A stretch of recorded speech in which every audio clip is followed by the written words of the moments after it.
নমস্কার বন্ধুরা, ইলা রান্নাঘর থেকে সকলকে জানাই অনেক অনেক স্বাগত। আজকে আমি বানাবো ফুলকপি টমেটো দিয়ে সরষে বাটনা। ফুলকপিটাকে ছোট্ট করে কেটে নিয়েছি, এই দেখুন এইভাবে কেটে নিয়েছি। এখানে একটা আমি মিডিয়াম সাইজের ফুলকপি নিয়েছিলাম, তার হাফটা নিয়েছি। হাফটা নিয়ে আমি এইভাবে ছোট ছোট করে কেটে নিয়েছি। আর এখানে আমি টমেটো নিয়েছি, 4টে ছোট সাইজের টমেটো এইভাবে কেটে নিয়েছি টমেটোটাকে। আর নিয়েছি এখানে আমি কাঁচা লঙ্কা। এখানে আমি 2 চামচ কালো সরষেটা নিয়েছি আর 1 চামচ নিয়েছি এই হলুদ সরষেটা। এবার এটাকে আমি বেটে নেব।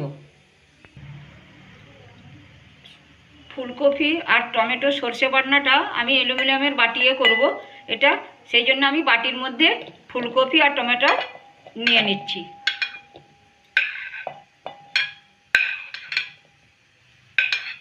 ফুলকপিটাকে আমি গরম জলে 1 মিনিটের মতন ভিজিয়ে রেখেছিলাম।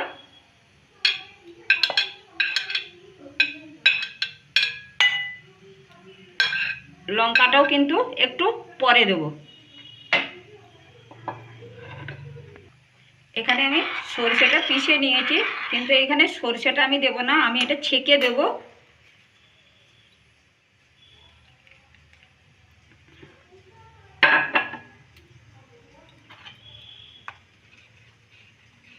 ছেঁকে দেবো, সরষের খোসাগুলো আমি দেব না। সরষেটা ছেঁকে নিয়েছি। এখানে কিন্তু বন্ধুরা বেশি জল দেওয়া চলবে না, কারণ টমেটো আছে, টমেটোর জলেতে এই সরষে বাটনাটা কিন্তু হবে। এবার আমি হলুদ দেব। এটা ছোট চামচে দিচ্ছি, সেই জন্য এখানে 1.5 চামচ দিলাম। পরিমাণ মতো নুন দিলাম। আর কিছু লাগে না বন্ধু, এটা কিন্তু খুব সহজে হয়েও যায়। বসিয়ে গ্যাসের আঁচটা একবারে কমিয়ে দিতে হবে, আর গরম ভাতের সাথে খেতে কিন্তু খুব ভালো লাগে। এবার দেব আমি কাঁচা লঙ্কাগুলো। এখানে আমি কাঁচা লঙ্কাগুলো একটু চিড়ে রেখেছি।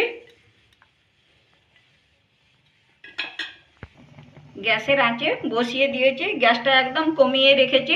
আমি কিন্তু ঘেটে নিয়েছি। তো এবার আমি উপর থেকে দেব সরষের তেল কাঁচা। এখন আমি একটু দিলাম, আর একটু পরে দেব।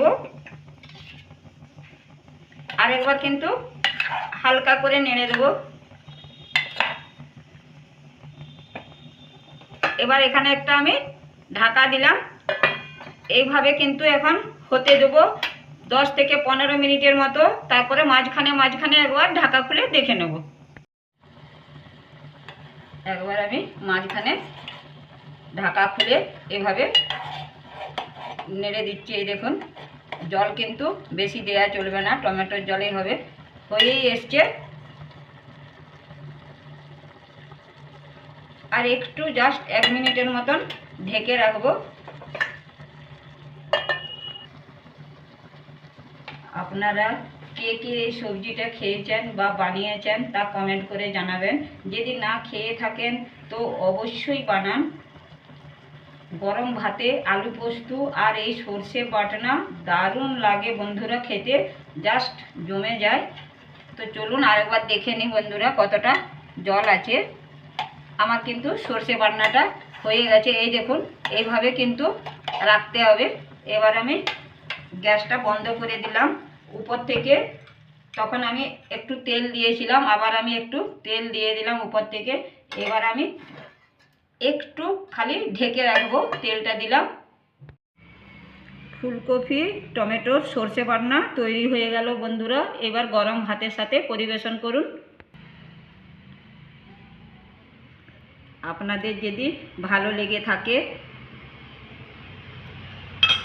লাইক শেয়ার কমেন্ট করতে ভুলবেন না। চ্যানেলটিকে সাবস্ক্রাইব করে পাশে থাকার অনুরোধ রইল।